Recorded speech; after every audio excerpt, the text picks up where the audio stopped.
बार आप सबके साथ गायत्री मंत्र बोलना चाहूंगी कि ईश्वर उस सद्बुद्धि के मंत्र को पढ़ना चाहूंगी कि ईश्वर मुझे वो शक्ति प्रदान करे कि मैं जो भी ईश्वरीय वाणी बोलूं वो आप सबके दिलों तक पहुंचे। इन शब्दों के साथ मैं अपने शब्दों को आपके सामने रखना चाहूंगी। तो मैं गर्भ संस्कार के बारे में मैं बताऊंगी कि आप सब लोगों ने सुना होगा कि जो गर्भ संस्कार है हमारी भारतीय संस्कृति में जो 16 संस्कार हैं, ईश्वर के मनुष्य के जन्म से लेके उसकी मृत्यु तक 16 संस्कारों का वर्णन है। और यही जो संस्कार हैं, इन्हीं के कारण इन संस्कारों की जो हमारी संस्कार पद्धति थी, जो हमारी ऋषियों की संस्कार परंपरा थी, उसी के कारण हमारे देश में वैज्ञानिक, महर्षि, दार्शनिक, ब्रह्म ऋषि पैदा हुआ करते थे। और जो हमारी जीवन जीने की जो शैली थी, जो हमारी विचार पद्धति थी, उसी के कारण हमारे यहाँ महामानव पैदा हुआ करते थे। और हमारा जो देश था वो स्वर्ग कहलाता था और यहाँ रहने वाले लोगों को देवताओं का नाम दिया जाता था। परंतु इतने सालों की मुगलों की गुलामी और पाश्चात्य संस्कृति की जो प्रभाव था, उसके कारण हमारा जो देश था, हमारे देश की जो संस्कृति थी, वो सुकड़ कर रह गई पुस्तकों तक। और ये जो संस्कार थे, ये कुछ ही संस्कार बचे, जैसे उपनयन संस्कार, विवाह संस्कार, ये भी समारोह में परिवर्तित हो गए। इनको समारोह के रूप में मनाया जाने लगा और इसमें दी जाने वाली जो शिक्षाएं थी, उनको लोगों ने भुला दिया। लेकिन हम यदि पुनः चाहते हैं कि हमारा देश फिर से विश्व गुरु बने, तो हमें अपने देश की जो ऋषियों की संस्कृति थी, उन्हें पुनर्जीवित करना पड़ेगा। और इसके लिए ये जो अभिजनन शास्त्र है, इसको जन जन तक पहुंचाना पड़ेगा। तो ये जो गर्भ संस्कार है क्या, ये हम समझते हैं। हमारे जो 16 संस्कारों में प्रथम 2 संस्कार हैं, वो सबसे इंपॉर्टेंट होते हैं, क्योंकि वो जीव की नींव रखते हैं। वो जो मनुष्य है उसकी नींव रखते हैं। लेकिन गर्भाधान और गर्भ संस्कार के बीच में लोगों को थोड़ा सा कंफ्यूजन होता है। ये दोनों एक नहीं है। गर्भाधान संस्कार है जो है वो प्री प्लानिंग है। यानी जो हमारे ऋषि मुनि थे, वो पुराने समय में जैसी भी समाज में जरूरत होती थी, जैसा भी उन्हें बच्चे की जरूरत होती थी, समाज में जैसे इंसान की जरूरत होती थी, वैसी अपनी मनोभूमि, अपने शरीर को वैसा तपा के, वैसा ज्ञान अर्जन करके, शरीर को मानसिक स्तर को वैसा बना के, शारीरिक स्तर को वैसा बना के, वैसी आत्माओं का आह्वान करके, वैसे शिशुओं को जन्म देकर उन्हें समाज को दे दिया करते थे। यह गर्भाधान संस्कार था। परंतु आज उसे प्री प्लानिंग बोलते हैं। लेकिन जो डॉक्टर्स प्री प्लानिंग करते हैं, उसमें फॉलिक एसिड देते हैं, कुछ टेस्ट कराते हैं, लेकिन वो भी सिर्फ शारीरिक हेल्थ के बारे में सोचते हैं। मानसिक हेल्थ और जो आध्यात्मिक जो स्वास्थ्य है, मानसिक स्वास्थ्य है, सामाजिक स्वास्थ्य है, वो जिसका ज्ञान हमारे ऋषियों का था, जिनका संस्कार में समायोजन था। वही इस संस्कार के बाद आता है, जब प्रेगनेंसी हो जाती है तो उसमें गर्भ संस्कार आता है। यानी गर्भावस्था के समय जो ज्ञान दिया जाता है, उसे हम गर्भ संस्कार बोलते हैं। तो गर्भावस्था के दौरान जो भी हम बताते हैं, क्योंकि संस्कार का मतलब होता है गर्भ संस्कार के समय जो ज्ञान दिया जाता है, उसको गर्भ संस्कार बोलते हैं। क्योंकि संस्कार का मतलब होता है संस्कारम समीकरणम वह संस्कार, यानी कि जब किसी व्यक्ति को या किसी वस्तु को उपयोग के लायक बना दिया जाता है, तो उसे संस्कारित करना कहते हैं। तो गर्भावस्था के दौरान यदि जो शिशु उसकी गर्भ में है, उसको हम संस्कारित करते हैं, उस आत्मा को परिष्कृत करते हैं, तो उसे गर्भ संस्कार करना कहते हैं। और संस्कार जो परंपरा है, ये हमारे ऋषियों ने डिजाइन की। ऋषियों ने बताया, ऋषि जो थे वो हमारे वैज्ञानिक थे, वो हमारी चेतना के वैज्ञानिक थे, हम प्रकृति के वैज्ञानिक थे, हमारे नेचर के वैज्ञानिक थे। और उन्हें पता था कि जो हमारी आत्मा है वो अमर है और वो अच्छे और बुरे संस्कारों को लेके इस संसार में आती है।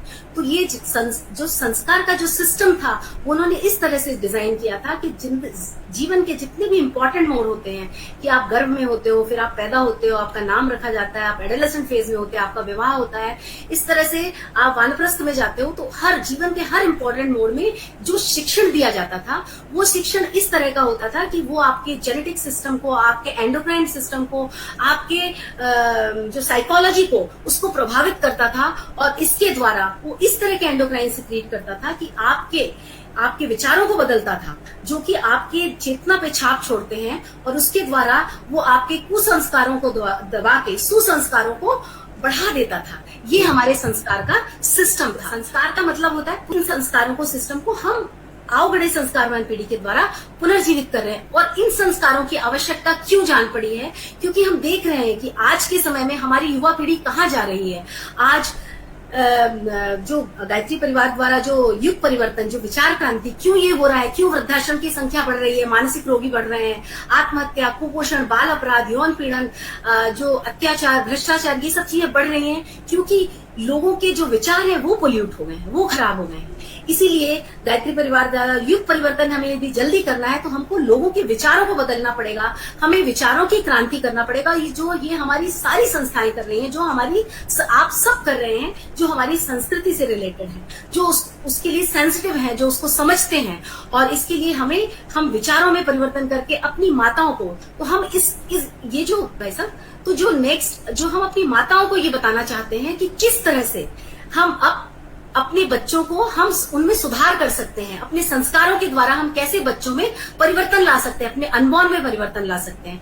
वैसे भी हम यदि आज के समय में किसी भी युगल से, किसी भी कपल से पूछते हैं कि आपको किस तरह का बच्चा चाहिए, तो हर कपल बोलता है कि हमको स्वस्थ, सुंदर, संस्कारवान, सज्जन, सुशील, प्रतिभाशाली, सभ्य, प्रखर, भावी, इस तरह का बच्चा चाहिए। इवन हम समाज के लोग चाहते हैं कि हमारे समाज में फिर से विवेकानंद, महर्षि अरविंद और वीर शिवाजी, इस तरह के लोग, अब्दुल कलाम जैसी प्रतिभाएं फिर से, इस तरह की आत्माएं फिर से जन्म लें जो हमारे समाज को बदल सकें, हमारे समाज को सुधार सकें।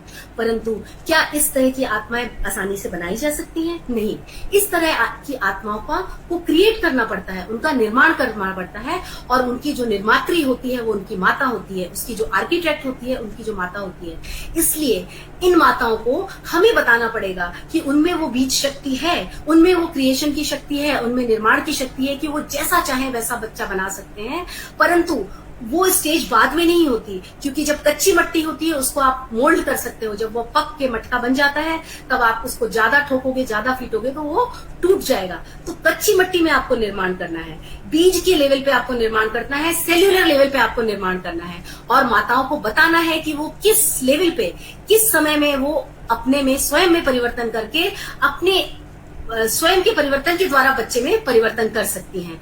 तो ये जो है, इस तरह से हम अपने बच्चों में, तो ये जो कार्यक्रम है, जो गर्भोत्सव कार्यक्रम इसको हम बोलते हैं। और ये कार्यक्रम शांति कुंज हरिद्वार अखिल विश्व गायत्री परिवार द्वारा चलाया जा रहा है, जिसके जो प्रमुख हैं वो डॉक्टर प्रणव पंड्या हैं और गायत्री दीदी डॉक्टर हैं। वो इसको उनके गाइडेंस में हम लोग सब काम करते हैं। मैं विश्व की कोई उसकी वो नहीं हूँ, मैं मध्य प्रदेश का पार्ट देखती हूँ, तो मध्य प्रदेश की मैं उसकी संयोजिका हूँ। और इस गर्भोत्सव कार्यक्रम में हम क्या करते हैं, हम गर्भ विज्ञान की जागरूकता फैलाते हैं, हर लेवल पे फैलाते हैं। जितने भी सोशल वर्कर्स हैं, जितने भी हेल्थ वर्कर्स हैं, आंगनबाड़ी, आशा कार्यकर्ता, doctors, nurses, nursing college, high school के जितने भी गर्ल्स स्कूल्स हैं, बॉयज स्कूल्स हैं, सारे स्कूलों में हम जाते हैं, नर्सिंग कॉलेजेस में जाते हैं और सभी लोगों के पास जाते हैं। हम उनको गर्भवती माताओं के पास भी जाते हैं और उनको गर्भ का विज्ञान समझाते हैं। क्योंकि आज की जो जनरेशन है वो जब तक उस विज्ञान से कन्विंस नहीं होगी, उन रिसर्चेस से कन्विंस नहीं होगी, तब तक उसको मानेगी नहीं और उसको इम्प्लीमेंट नहीं करेगी। तो हम जगह जगह जाके जन जागरूकता, छोटे से छोटे गांव से लेके बड़े शहरों तक के लेवल में हम जन जागरूकता फैलाते हैं। उसके बाद आता है गर्भोत्सव संस्कार। तो ये जो संस्कार है, ये कोई सिर्फ एक रिचुअल या एक कर्मकांड नहीं है। इसमें कर्मकांड के साथ आदर्श दिनचर्या, आपका डाइट कैसा होना चाहिए, आहार कैसा होना चाहिए, योग, ध्यान, प्राणायाम, सब चीजें बताई जाती हैं कि किस तरह से आप इन सब चीजों को परिवर्तित करके अपने आप को बदल सकते हो। आपकी नॉर्मल डिलीवरी हो सकती है, आपका जो बच्चा है वो स्वस्थ हो सकता है, संस्कारवान हो सकता है। ये सारी चीजों का विज्ञान बताते हैं। इस गर्भोत्सव संस्कार के द्वारा जो परिवार के लोग होते हैं, जो गर्भिणी का जो पति होता है वो उसको आश्वासन देता है, ईश्वर की उपस्थिति में वो आश्वासन देता है कि वो उसकी सुख सुविधाओं का ध्यान रखेगा। और कुछ संकल्प उन लोग को दिलाए जाते हैं जिनका वो पालन करते हैं, तो इसमें पूरा रिजल्ट मिलता है। इसके बाद हम गर्भवती माताओं का प्रशिक्षण करते हैं।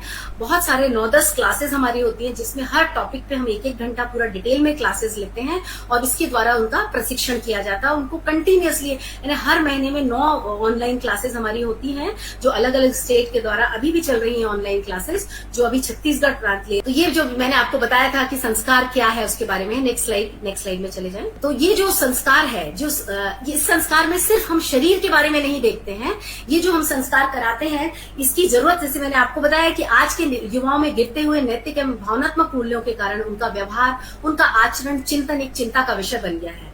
और इस चिंता के विषय को देखते हुए जो हमारा इतना ऋषियों के द्वारा जो साइंस दिया गया था, जिसको हमने भुला दिया था, उसकी जरूरत हमसे फिर से पड़ गई। कोई नई चीज नहीं है, ये हमारे ऋषियों ने बहुत एंशिएंट इंडिया से चल रही है, परंतु इसकी जरूरत हमें फिर से अभी पड़ी है, क्योंकि हम आज अपने जो हमारे बच्चे हैं उनको हम देख रहे हैं कि बड़ी बड़ी यूनिवर्सिटीज खुल गई हैं, बड़े बड़े कॉलेज खुल गए हैं, उन्होंने बड़ी बड़ी डिग्रीज ले ली हैं। वो मानव तो बन गए हैं लेकिन महामानव नहीं बन पाए हैं। उन्होंने पैसा कमा लिया है लेकिन उन्होंने प्रेम नहीं कमाया है। उन्होंने साधन तो कमा लिए हैं, उनके पास बड़े बंगले, गाड़ियां, सब कुछ हो गई हैं, लेकिन शांति नहीं मिली है। और इसको देखते हुए हम इस संस्कार की पद्धति में पुनः लौट रहे हैं, क्योंकि इवन हम डॉक्टर्स अभी तक, आज से 5-6 साल पहले तक, जब तक मैं इस अभियान में नहीं आई थी, तब तक मैंने ये देखा था कि हम जो हमारे पेशेंट आते थे उनको आयरन, कैल्शियम, प्रोटीन दे देते थे, थोड़ी बहुत एक्सरसाइज बता देते थे, यानी हम उनके सिर्फ शारीरिक स्वास्थ्य का ध्यान रखते थे, उनके हम मानसिक, आध्यात्मिक, सामाजिक स्वास्थ्य के बारे में हम कुछ भी नहीं करते थे। परंतु इस संस्कार के द्वारा जो गर्भवती स्त्री और उसका जो अनबॉर्न होता है, उसका गर्भस्थ शिशु होता है, उसके हम स्थूल शरीर, सूक्ष्म शरीर और कारण शरीर, तीनों के बारे में हम सोचते हैं और तीनों के इम्प्रूवमेंट का काम करते हैं। तीनों को उसको यानी उसके कहना चाहिए, उसका जो IQ है, उसका SQ है, उसका EQ है, वो सब पे ये संस्कार काम करता है। और ये कैसे करता है कि आप समझ लीजिए, आप सब जानते होंगे कि हमारा एक चेतन मन होता है और एक अचेतन मन होता है। तो जो हमारा चेतन मन होता है वो सिर्फ 10% होता है, और अचेतन मन जो होता है वो 90% होता है। और हमारे इस अचेतन मन से जो गर्भिणी स्त्री होती है, उसके अचेतन मन से जो गर्भस्थ शिशु है, उसका अचेतन मन जुड़ा हुआ होता है। तो जो अचेतन मन में क्या चीजें होती है, जो हमारी पुरानी मान्यताएं होती हैं, पुरानी मेमोरीज होती हैं, हमारे जो पुराने संस्कार होते हैं, हमारी पुरानी आदतें होती हैं, वो सब चीजें ना बहुत पावरफुल होता है चेतन मन, और उसमें ये सारी चीजें हमारी डिपॉजिटेड होती हैं। और जो चेतन मन है वो बहुत 10% होता है, लेकिन इसके भी कुछ गुण होते हैं, ये बहुत पावरफुल होता है। इसका सबसे इंपॉर्टेंट गुण होता है क्रिएटिविटी और विल पावर। तो जो चेतन मन है उसको यदि हम स्ट्रॉन्ग कर लेते हैं और गर्भवती स्त्री को भी बता देते हैं कि तुम्हारे अंदर कितने भी कुविचार हो, कुसंस्कार हो, तुम्हारे अंदर कुछ भी हो, लेकिन यदि अपने चेतन मन को तुम जागृत कर लोगी और अपने विल पावर से तुम अपने अचेतन मन में सुधार करके और अपने बच्चे के पुराने बुरे संस्कारों को दबाकर उसके अच्छे संस्कारों को उभार सकती हो, ये शक्ति तुम में है। ये हम बता देते हैं गर्भ संस्कार के दौरान। और यदि वो पूरी कॉन्शियसली चेतन मन को कॉन्शियस करके पूरी सजगता के साथ यदि 9 महीने अपने निकालती है, तो उसके बच्चे में जरूर परिवर्तन आता है। ये हमने बहुत सारे अध्ययन करके पाया है। ये संस्कारों का क्रम है, जो अलग अलग तरह के संस्कार होते हैं, इसके बारे में मैं डिटेल में नहीं जाती। कर्मों के संस्कार, वंशानुगत। Next slide. अब ये जो सेरेमनी होती है जिसके बारे में मैंने आपको बताया, ये जो शांति कुंज से चलती है, इसका मेन उद्देश्य है गर्भस्थ शिशु के स्थूल, सूक्ष्म, कारण तीनों शरीरों का परिशोधन। और इसका जो लक्ष्य है वो शरीर से स्वस्थ, मन से संतुलित और विवेकवान जो शिशु है उसका निर्माण। Next slide. और ये जो गर्भ संस्कार महोत्सव होता है, इसमें हम यही करते हैं। जैसे कि अब हमारे यहाँ अभी तक चला आ रहा था, जैसे मैंने आपको बताया कि सारे संस्कार भी क्या हो गए, उसने समारोह का रूप ले लिया है। इसी तरह से क्रिश्चियंस में बेबी शावर होता है, हिंदुओं में गोद भराई होती है, पारसीज में नवजोत होता है, मुस्लिम्स में भी होता है, सारे धर्मों में होता है। लेकिन सभी धर्मों में ये सामाजिक समारोह के रूप में होता है। उपहार देते हैं, गेम्स खिलाते हैं, तो इससे बच्चे को भौतिक लाभ मिलता है। परंतु गर्भ संस्कार के दौरान जो हमारे ऋषियों ने जो डिजाइन किया है, उसमें हम उनको शिक्षण देते हैं और उनमें परिवर्तन लाते हैं। तो इसमें भौतिक लाभ के साथ आध्यात्मिक लाभ और आत्मिक लाभ भी बच्चे को मिलता है। Next slide. तो इसमें इसीलिए हम लेकिन आज के समाज में हम देख रहे हैं कि जो हमारी पाश्चात्य संस्कृति है उससे प्रभावित होकर हमारी जो भारतीय जो महिलाएं हैं वो बेबी शावर बड़े शौक से मनाती हैं, उस समारोह को करती हैं। लेकिन जब उनको गर्भ संस्कार की क्लासेस में आने को बोला जाता है तो वो उसमें संकोच करती हैं कि वो शायद कुछ एंशिएंट चीज है या कुछ क्या बोलना चाहिए, वो कुछ ऐसा ही है, और उस चीज को वो नहीं मानती हैं और बेबी शावर बहुत हैप्पीली करती हैं। तो हमें उनको कन्विंस करना है कि जो हमारी संस्कृति है वो बहुत पावरफुल है, वो एक विज्ञान है, ये हमें उनको बताना है कि, और क्योंकि हम उनको एग्जाम्पल दे सकते हैं हमारी उन माताओं का जो ज्ञानी थी। हो सकता है उनके पास बहुत डिग्रीज नहीं थी, लेकिन वो ज्ञानी थी। जैसे अभिमन्यु की कहानी आप सबने सुनी होगी, उनकी जो माता थी सुभद्रा, उनने गर्भ में अर्जुन ने उन्हें चक्रव्यूह वेदन का रहस्य सिखाया था। और लेकिन ये जो कहानी है वो सिर्फ कहानी नहीं है, वो हमें ये शिक्षा देती है कि गर्भस्थ शिशु सुनता भी है, सीखता भी है और उसे याद भी रखता है और समय आने पर उस चीज को यूज भी कर सकता है। तो हमें क्या करना है, आज हमें ये करना है कि जितनी भी अभिमन्यु हैं, यानी जितने भी गर्भवस्थ शिशु हैं और जितनी सुभद्राएं हैं, यानी कि जितनी गर्भवती बहनें हैं, उन सबको हमको जगाना है, उनको बताना है कि अभिमन्यु की माँ तो 6 द्वारों के बाद सोई थी, 6 द्वारों का भेदन सुनने के बाद, लेकिन आप अभी से सोई हुई हैं। आप पूरे टाइम व्हाट्सएप और फेसबुक में रहती हैं और आपका शिशु आपकी बातों को नहीं सुन पाता और सीख पाता। तो आपको जागना है और अपने शिशु को वो सारी चीजें सिखाना है जिससे कि वो जब इस संसार रूपी महाभारत में जब वो जन्म ले, जब वो प्रवेश करे, तो वो उसकी भटकन में ना भटके, वो किसी नशे की लत में ना जाए, वो डिप्रेशन में ना जाए और वो कभी आत्महत्या ना करे। इस चीज का ज्ञान देना है, ये बताती है हमें अभिमन्यु की कहानी। इसी तरह से अष्टावक्र की कहानी सुनी होगी आपने कि उन्होंने गर्भ में ही अपने पिता को ज्ञान देना, उनको गर्भ से ही वो सारे ज्ञान थे, गीता का ज्ञान उन्होंने सीखा था। मारिया बोनापार्ट की कहानी आपने सुनी होगी कि मारिया बोनापार्ट जो थी वो जब गर्भवती थी उस समय उनके देश में युद्ध चल रहा था और वो बहुत ही ऐसी स्ट्रांग महिला थी और वो चाहती थी कि अपने देश, जब उनका देश लड़ रहा था तो उसमें पार्टिसिपेट करना चाहती थी, अपने देश को की सहायता करना चाहती थी। तो उनके अंदर वो फीलिंग थी कि मैं किस तरह से अपने देश की सहायता करूं, और उस फीलिंग के साथ नेपोलियन ने जन्म लिया था और वो इतने क्या बोलना चाहिए, ऐसे सेनापति बने थे। आप सब जानते होंगे नेपोलियन के बारे में। इसी तरह से जीजाबाई की कहानी आप सब जानते हैं कि जब जीजाबाई जो थी उनके मन में हिंदू संस्कृति की पुनर्स्थापना की इतनी ज्यादा स्ट्रॉन्ग इच्छा थी कि उन्होंने गर्भस्थ शिशु को, जब शिवाजी उनके गर्भ में थे, तो वो सारी शिक्षाएं उन्हें दी और जब वीर शिवाजी ने जन्म लिया तो उन्होंने हिंदू राज्य की पुनर्स्थापना की। इस तरह से ऐसी बहुत सारी कहानियों से हमारे शास्त्र भरे पड़े हैं जो बताते हैं कि ये सब किया जा सकता है। हमारे पास कैनवस है, हमारे पास ब्रश है, हमारे पास पेंट है, गर्भवती स्त्रियों के पास सब कुछ है। वो चाहें तो अपने बच्चे को डिजाइन कर सकती हैं। और जब भगवान राम का जन्म भी यूं ही नहीं हुआ था, जब उनके 3, 4, 5 पूर्वजों ने, जो अज थे, दिलीप थे, रघु थे, उन सब ने जब तपस्या की थी उसके बाद भगवान राम ने जन्म लिया था। जो वेद व्यास थे उनकी 5 जो पीढ़ियां थी, उनके जन्म लेने के बाद वेद व्यास का जन्म हुआ था। भगवान कृष्ण ने प्रद्युम्न के जन्म के लिए 12 साल तपस्या की थी, तब प्रद्युम्न का जन्म लिया था। तो हम सब तो नॉर्मल लोग हैं, हम जब तक उसके लिए मेहनत नहीं करेंगे तो अच्छे बच्चे कैसे जन्म लेंगे। अब मैं आपको ये बताना चाहती हूँ, जैसे मैं बता रही थी कि माँ वो शक्ति है, माँ वो आर्किटेक्ट है जो बच्चे को डिजाइन करती है। उसके लिए मैं आपको एक साइंस, जो आप में से जो साइंस के स्टूडेंट होंगे वो समझ पाएंगे कि आपने सुना होगा कि जो हमारी सेल होती है उसके अंदर एक माइटोकॉन्ड्रिया नाम की एक चीज होती है। जो माइटोकॉन्ड्रिया होती है उसको हम पावर हाउस बोलते हैं। और ये जो माइटोकॉन्ड्रिया होता है ये माँ की सेल यानी कि अंडे में भी होता है, और जो पिता की सेल होती है स्पर्म, उसमें भी होता है, दोनों में होते हैं। और जब ये फ्यूज होते हैं एग और स्पर्म, तो जो एग होता है वो तो पूरा रहता है, लेकिन जो स्पर्म होता है उसका जो हेड एंड, जो इसमें स्लाइड में दिखाया जा रहा है आपको, जिसका हेड एंड है, ये जाके बच्चे के, ये जो हेड एंड है ये अंदर ओवम में फ्यूज हो जाता है। लेकिन जो माइटोकॉन्ड्रिया होता है वो टेल एंड, उसकी पूंछ में होता है, उसके टेल में होता है। तो जो माइटोकॉन्ड्रिया होता है जो बच्चे के निर्माण में, वो माँ का यूज होता है। यानी पावर हाउस किसका यूज होता है? माँ का यूज होता है। यानी शक्ति किसकी यूज होती है? माँ की यूज होती है। और ये एक कारण है कि हमारे देश में, हमारी संस्कृति में माँ को शक्ति के रूप में पूजा जाता है, क्योंकि जो माँ है उसके पास वो बीज शक्ति है, उसके पास वो निर्माण शक्ति है, और उसके पास वो सारी शक्तियां हैं जो वो जन्म से बच्चे को देती है, और वो बच्चे की निर्मात्री है। इसलिए हमारी देश में, हमारी संस्कृति में बच्चे को पूजा जाता है। हाँ, अब ये संस्कृति, हमने अभी तक संस्कृति की बात की, लेकिन हमारी संस्कृति को जब विदेशी प्रूव कर देते हैं तो हमारे देश के लोग उसको सिर आंखों पर बिठा लेते हैं और उसको मानना शुरू कर देते हैं। इसके बहुत सारे एग्जाम्पल आप सबको पता है।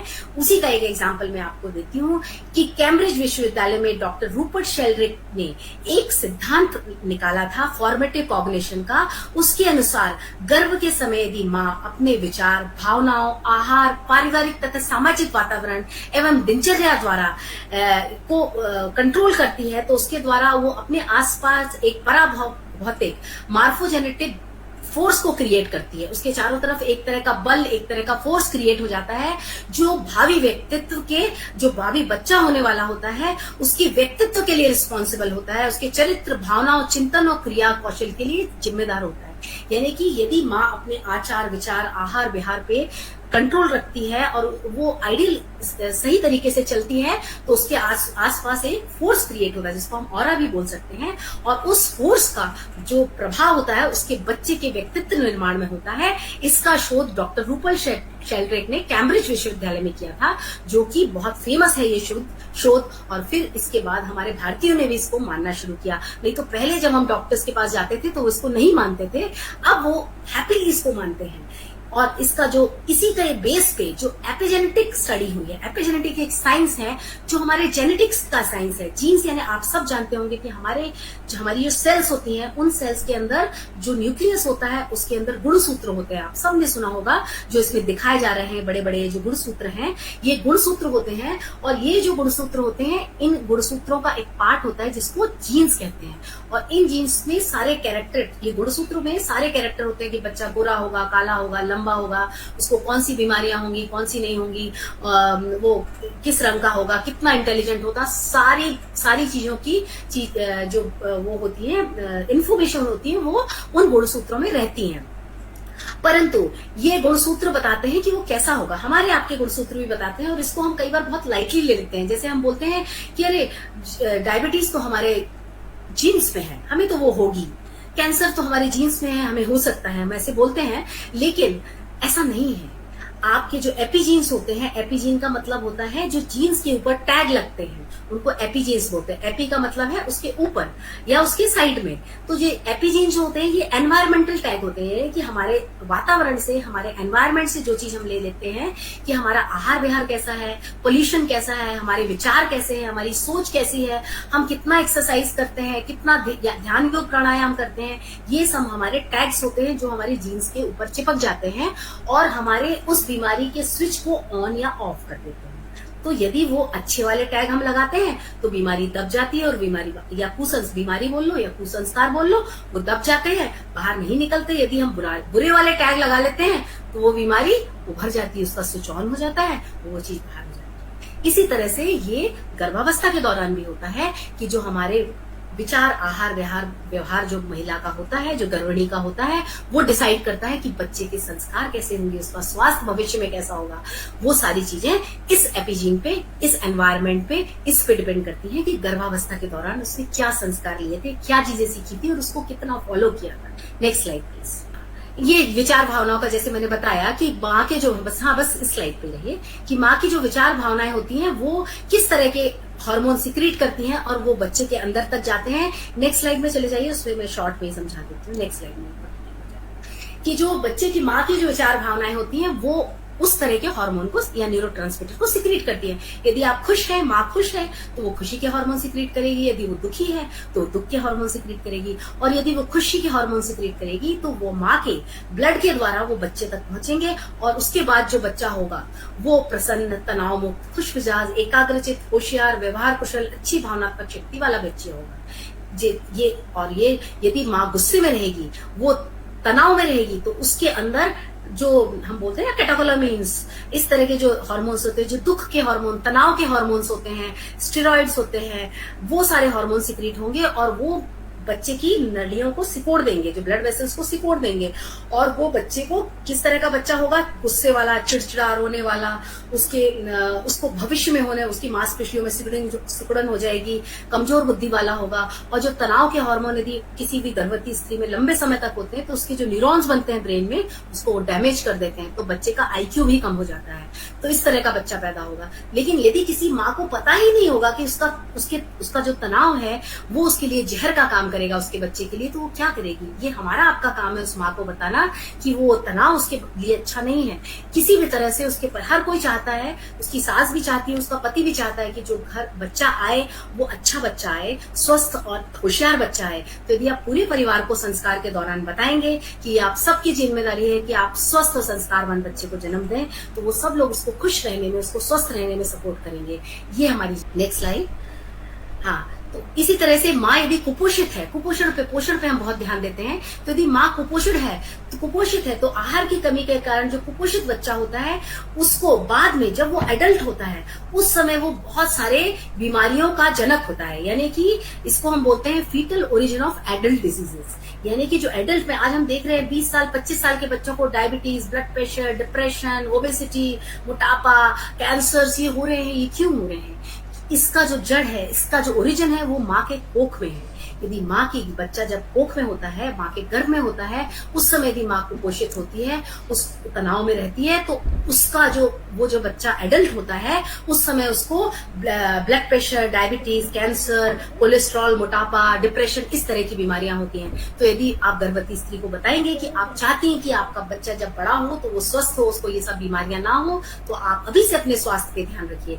हाँ, ये देखिए, ये बता रहा है, ये जो स्लाइड बता रही है कि किस तरह से जो यानी गर्भावस्था के दौरान जो 3 से 7 महीने में जो शिशु होता है उसका ब्रेन में मल्टीप्लिकेशन होता है। उसकी जो ब्रेन की सेल होती है वो 2.5 लाख से 5 लाख सेल हर मिनट में बनती है। इतना फास्ट मल्टीप्लिकेशन होता है ब्रेन सेल का। और यही वो समय है जब हमारे ऋषियों ने गर्भ संस्कार का समय बताया है कि ये जो समय है, इस समय यदि गर्भ संस्कार किया जाता है और माँ को वो सब बातें बताई जाती हैं तो बच्चा वो सब चीजों को अब्सॉर्ब करता है। और माँ यदि इस समय तनाव में रहती है तो वो सेल डैमेज हो जाती है, जो ब्रेन सेल बनती है उसमें स्पार्क नहीं बनते, उसमें साइनेप्सिस नहीं बनते और वो सेल डेड हो जाती हैं। और यदि माँ उस समय खुश रहती है, बहुत सारी अच्छी अच्छी एक्टिविटीज करती है, अच्छी अच्छी चीजें सीखती है, खुश रहती है, गीत सुनती है, गर्भ संवाद करती है, अच्छी चीजें करती है, बच्चे से कम्युनिकेशन रखती है और अपने आप को प्रसन्न रखती है, योग ध्यान प्राणायाम करती है, तो वो बच्चा बहुत खुश है।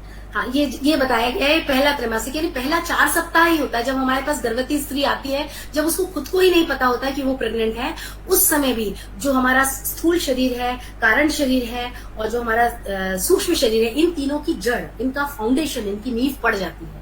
यानी तब भी हम थोड़े से डिलेड हो जाते हैं। यहीं पर प्री प्रेगनेंसी प्लानिंग का इंपॉर्टेंस आता है। यानी कि बहुत अर्ली स्टेज से यदि हम, यानी इसीलिए हम लोगों ने स्कूल कॉलेजेस में ये क्लासेस लेना शुरू की हैं, प्री प्रेगनेंसी लेवल पे क्लासेस लेना शुरू की, कि उनको हम पहले से इससे सेंसिटाइज करा दें, उनको बता दें कि गर्भ संस्कार की क्या इंपॉर्टेंस है, कि आप जब गर्भावस्था के लिए प्लान करें तभी से आप इन सब नियमों को पालन करना शुरू करें। अपनी आहार का, अपने दिनचर्या का, योग ध्यान प्राणायाम का 10 दिनचर्या बताते हैं। उसमें दिनचर्या में कैसे सुबह उठना है, कब उठना है, फिर क्या करना है, फिर बस ये रोक दीजिए, यहीं पर रोक दीजिए, कैसे करना है। फिर हमें गर्भ संबंध दिन भर का काम करते करते बच्चे को कैसे शिक्षण देना है, यानी संगीत सुनते हुए, मंत्र सुनते हुए, किस तरह से जो संस्कृत के मंत्र हैं वो हमारे राइट और लेफ्ट ब्रेन को स्टिमुलेट करते हैं, किस तरह से उसकी बैलेंसिंग करते हैं, कैसे हमारे IQ को बढ़ाते हैं, ये सारी बातें हम गर्भवती स्त्रियों को बताते हैं। इसकी इंपॉर्टेंस ये है कि ये बोला जाता है कि गर्भावस्था के दौरान जो गर्भवती स्त्री होती है वो एक दिन में 24 घंटे में 5000 शब्द सीखती है। तो 5000 शब्दों के लिए उसको कम से कम 4 घंटे के अच्छे साउंड का एक्सपोजर दिया जाना चाहिए। इसलिए हम गर्भवती स्त्रियों को बहुत सारे सुंदर सुंदर गीत देते हैं। दिन भर के कार्य करते समय आप अच्छे अच्छे गीत सुनिए, मंत्र सुनिए, मंत्रों का, गायत्री मंत्र और बहुत सारे जो भी मंत्र हैं, आप जिस भी इष्ट को मानते हैं उसके संस्कृत के मंत्र सुनिए। संस्कृत के मंत्रों से हमारे दोनों ब्रेन स्टिमुलेट होते हैं। और गर्भ संवाद के द्वारा आप कहानी सुनाकर, वार्ता करके, बच्चों से कम्युनिकेट करके उसके सारे जो एक मल्टीपल इंटेलिजेंसेज हैं उनको बढ़ा सकते। कई भाषाओं को सीखने की क्षमता होती है, विभिन्न सूचनाएं को एकत्रित कर लेता है। बस यही रोक दीजिए। अंत में मैं आपको ये बोलना चाहूंगी कि जो बच्चा है वो माँ से कह रहा है कि माँ, मेरा मस्तिष्क अभी बढ़ रहा है, कृपया मुझे प्यार कीजिए, मेरी रक्षा कीजिए, मेरे लिए अच्छी पुस्तकें पढ़िए, अच्छे संगीत सुनिए, अच्छी कहानियां सुनाइए, पौष्टिक आहार खाइए, खुश रहिए, जिसमें मैं इस दुनिया में एक सफल इंसान बन सकूं। ये आपका बच्चा बोल रहा है। Next slide.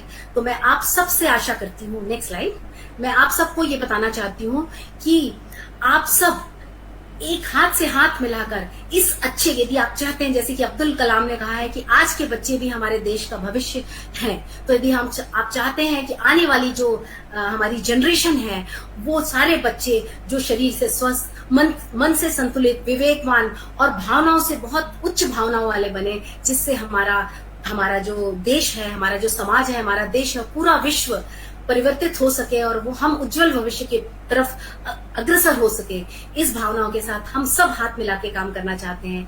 आप सब हमारे साथ में, इतना मैं बता पाई, हमारे एक एक टॉपिक पे एक एक घंटे की क्लासेस होती हैं भाई साहब, और आगे आने वाले समय में यदि आप हमें समय देंगे तो मैं हर टॉपिक पे एक एक घंटे की क्लास लेना चाहूंगी। मैं अशोक भाई साहब से रिक्वेस्ट कर रही हूँ कि आने वाले समय में मुझे पुनः मौका दें कि मैं आप लोगों के साथ एक एक घंटे की एक एक टॉपिक पे क्लास ले सकूं, जिससे कि पूरी क्लासेस को आपके साथ शेयर कर सकती। मैंने बहुत शॉर्ट में जो 10 घंटे की क्लासेस हैं उसको मैंने आधा घंटे में शेयर किया, और मैं